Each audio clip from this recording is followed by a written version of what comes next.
Superhero movies have been declining in both box office earnings and quality over the past few years.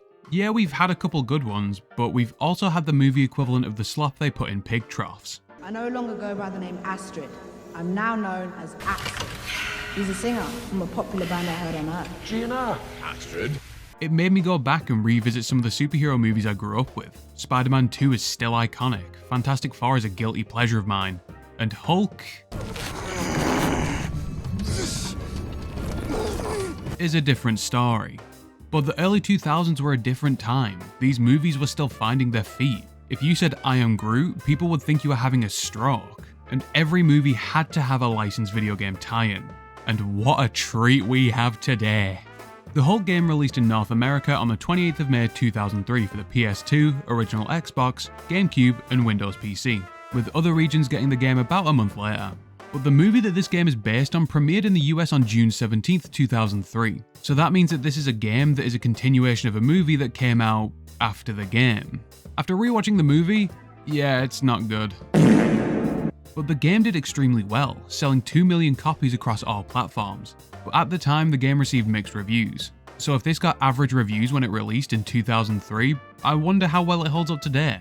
When you boot up most video games, you're faced with a menu that conveys what you can expect from the game either through its music, presentation, or just the overall vibe. And the sound of this main menu is just a loop of the Hulk panting. And with the benefit of hindsight, it perfectly encapsulates how I feel after finishing the game. The game opens up with Bruce arriving at a petrol station in the middle of nowhere. While in the bathroom he has an episode and transforms into the Hulk with a cool callback to the mirror scene from the movie. Unbeknownst to Bruce, he's about to get a taste of freedom. This first encounter in the desert acts as the tutorial for playing as the Hulk. You have your basic melee combat consisting of punches, slams, smashes and other verbs. You have your ranged combat where you throw people, debris and objects as well as the Hulk's textbook thunderclap. And when your rage meter fills all the way up, you get a buff to the damage you deal and you can use one of two super moves, a big slam or a big clap. And if you're thinking the Hulk gameplay gets deeper later in the game, no. This is all you get. The most advanced thing the Hulk can do is use a lamppost as a club, so intellectually he's just slightly above Kong. After slaughtering several platoons of soldiers, Bruce wakes up from his nightmare to a call from Professor Crawford. Crawford says that he's perfected the gamma orb that Bruce was working on in the movie, and that this improved design can cure Bruce, removing the Hulk forever. But the lab it's held in has been taken over by the military, so there's only one way to get it. Personally, I love when a superhero game embraces the dual identity of their character and has you playing as both, but with the majority of the game being superhero antics because it's more exciting. I found the Bruce Wayne sections of the Batman Telltale game more fun than the Batman ones, and I know it's a Telltale game so it's 90% dialogue, but I think the genre could try harder to include this than a trip to the fairground that lasts way longer than it should. Eric Bana reprises his role as Bruce Banner, and while his performance in the movie had Betty, hey. Infected humanity's soul! range, his performance in the game is pretty flat in comparison. It worked? But how? In Bruce's stealth sections, you need to make your way through the level while avoiding guards, spotlights and other enemies because if you're caught, you'll be attacked and transform into the Hulk, failing the mission. You have to open doors, crawl through gaps and hack into computers by matching numbers. I know I'm taking the piss, but the 20-second time limit actually made me panic on a couple of these. Bruce makes his way to the Gamma Orb and undergoes the procedure to extract the Hulk. But Professor Crawford had less than pure intentions and he uses the newly powered Gamma Orb to turn himself into Ravage. He's pretty much a discount Hulk, but he retains the Professor's intelligence. Naturally, Bruce is less than pleased and gets almost as angry as me when I hear about women being paid a lower wage than men for doing the same job. I'm 6'3".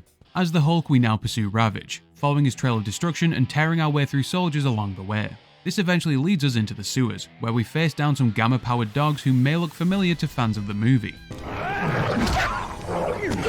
Unfortunately, we lose Ravage in the sewers, and after escaping the military, we're ambushed by Half-Life. His whole gimmick is that he can absorb the Hulk's power just by touching him, so to win the boss fight you just throw shit at Half-Life, knock him into generators, and club him to death with posts. Half-Life reveals that Ravage has taken the Gamma Orb to their lab in Alcatraz, but if they detect the Hulk, they'll execute their hostage, Bruce's love interest, Betty Ross.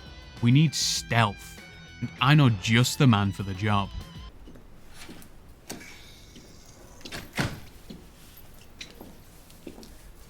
Just look at him go! This is the first stealth section where the game doesn't hold your hand. You need to avoid the soldiers, searchlights, and use crates to climb over a fence. Huh, yeah, this happened every time I tried to climb over the fence. I even tried reloading the game and it still wouldn't work. Apparently this glitch is pretty common in the PS2 version of the game. If only Nintendo advertised that the GameCube had the least buggy version of the Hulk game, who knows what could have happened.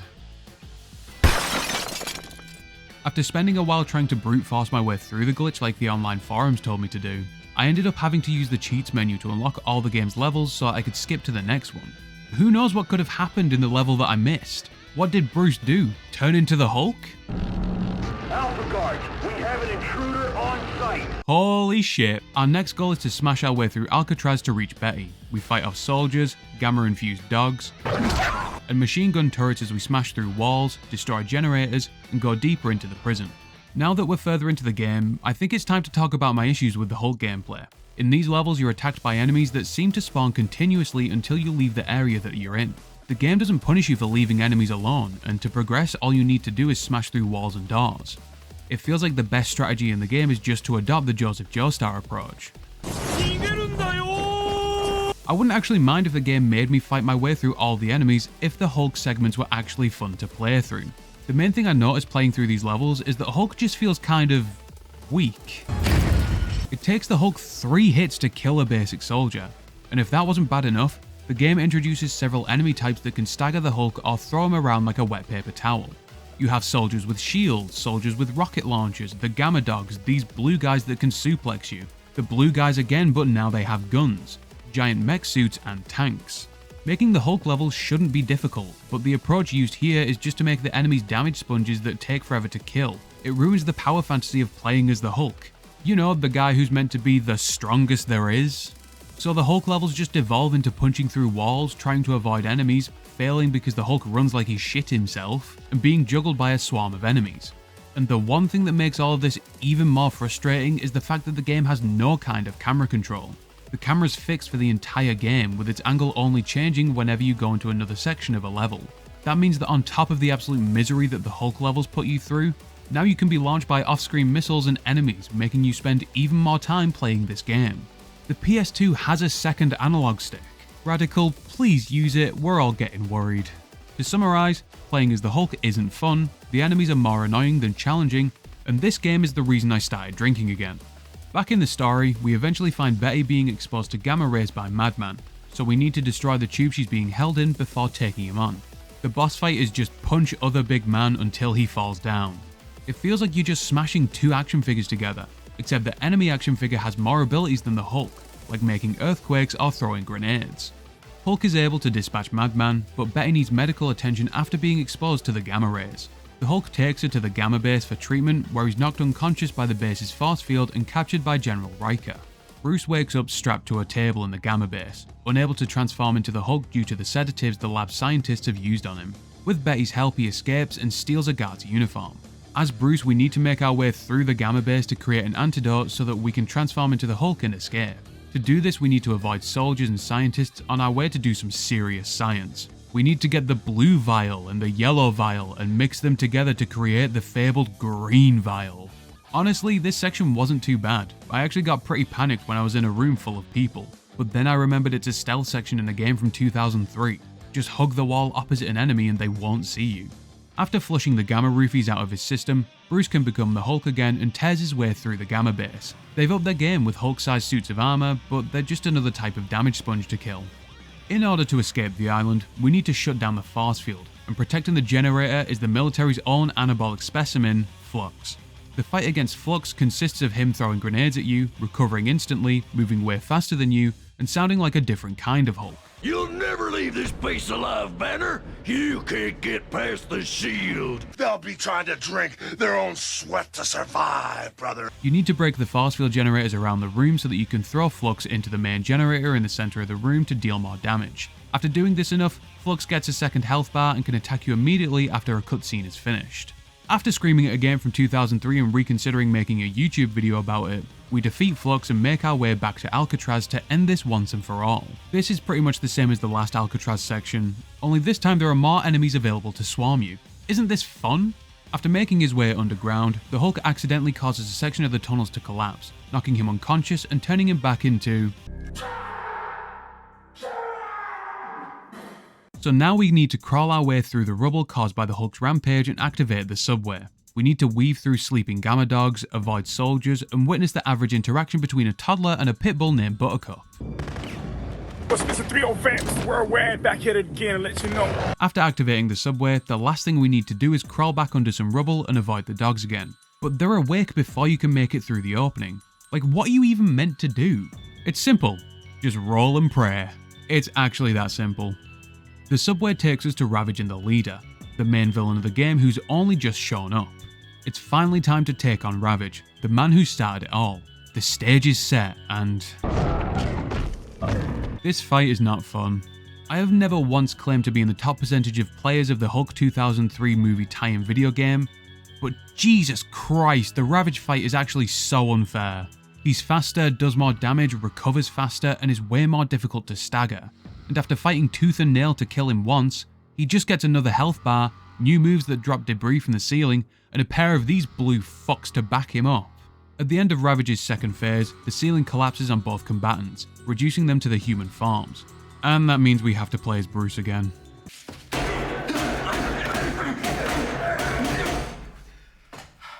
As Bruce, we need to sneak our way through this corridor when we're confronted by 2/3 of the Blue Man group. The aim of this section is to avoid their blasts and use them to break down the door.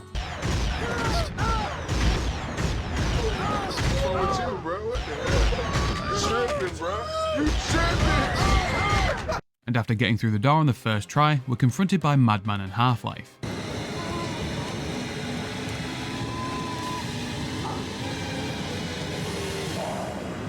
The only thing we did as Bruce was walk down a corridor. I fucking hate this game. Now we have to face Madman and Half-Life at the same time. But not really, since Madman leaves when he takes enough damage, so you're just left with Half-Life. Unlike his last boss fight, there isn't much to throw at Half-Life to damage him, so you're just left swinging away at him while he heals whenever you touch him. Luckily, I figured out that you can make boulders fall from the ceiling by doing a ground pound. This gives you objects to keep Half-Life at bay. But at no point does the game tell you this. This isn't a David Jaffe Metroid Dread situation where the game clearly explains a mechanic and it's ignored by the player. I just happened to stumble across this while trying anything to kill Half-Life. So after killing him, we just need to make our way through the base, avoiding enemies and disabling force fields so that we can make it to the final chamber. The Leader is the final boss of the game, and he uses the Gamma Orb to fully extract the Hulk from Bruce, leaving him in his human form. After spending the entire game with Eric Bana's flat delivery, it's nice to see that Paul Dobson is clearly having fun playing the Leader. Just look at the difference in their lines here. What have you done to me? Why, I've killed the Hulk! Oh, you are no longer a monster, Bruce Banner, just an underachieving scientist. You're cured. Now leave. We can't just leave the Leader with the Hulk's power though. So as Bruce, we need to turn off these 4 switches while avoiding the Leader's attacks, which reminds me of another PS2 game. Bruce is able to retrieve the Gamma Orb and become the Hulk again. These Bruce sections in the late game just feel like time wasters between the Hulk sections. The Leader fight is pretty much the same as all the other boss fights in the game. You avoid his attacks, he demonstrates just how flexible he is. Lord have mercy, I'm about to bust. You beat him, he comes back in a second phase, and of course 2 of these guys appear just to make your life a little bit worse than it was playing a movie tie-in game from 2003. After defeating the Leader, the destruction of the Gamma Orb causes the underground lair to begin collapsing around us. We make our way back towards the teleporter, only to be confronted by Madman for one last boss fight. This just feels unnecessary at this point. But after defeating Madman one last time and escaping, we get cutscenes teasing future events like Professor Crawford trying to make another Gamma Orb, Colonel Riker experimenting on Flux, and Bruce hitchhiking again. I wonder how these will play out. The story isn't terrible. The villains you fight here are a lot more obscure than I was expecting. You don't see a lot of Hulk villains outside of Red Hulk, the Leader, and Abomination in media nowadays. And Red Hulk didn't even debut in the comics until 5 years after this game released. It's pretty interesting to find out that all the villains in the game are canon to the comics, and literally any of them would have made a better villain than the one we got in the movie. But the game doesn't end at the story. We get some behind the scenes videos like trailers for the movie and game, a cutscene viewer, and even a full documentary about the creation of the movie and the game. And if you want even more exhilarating Hulk gameplay, you can get that in the challenge modes. There are 3 modes here that you can play through. Smash as much shit as you can within a time limit, kill as many enemies as you can within a time limit, and survive against waves of enemies. These just kind of exist to give you more Hulk gameplay, but I really don't want any more of this game at this point. I think I've hit my limit for mediocrity. Something I think they missed when developing this game is making it possible to expand the Hulk's powers and abilities. In the cheats menu, you can do things like give enemies half health, give the Hulk regenerating health. Instead of hiding this kind of stuff behind a cheat code, make them upgrades you can purchase by spending points which you can earn by killing enemies. Give the Hulk regenerating health, which makes sense considering he has a healing factor. Increase his strength because all the enemies feel like damage sponges, and give him some other moves. Just this small detail would do so much towards making the game slightly more bearable. What can I say to sum up this game? It has a plot that does the job of expanding on the movie, features interesting villains from the Hulk's rogues gallery, and the concept of playing as both sides of a superhero is such a good idea. But it feels kind of hollow when both sides of the gameplay feel boring and unsatisfying. The Hulk feels weak because the game just doesn't reward you for engaging in combat. And the Bruce levels consist of janky stealth, simple puzzles, and the Bruce levels in the second half of the game are just unnecessary and they feel like they were just included to pad for time. And half the time they don't even work. But in light of its very few redeeming qualities, I'm giving the Hulk 2003 movie tie-in video game a 2 out of 10. I think this is actually the worst game I've ever played for a video.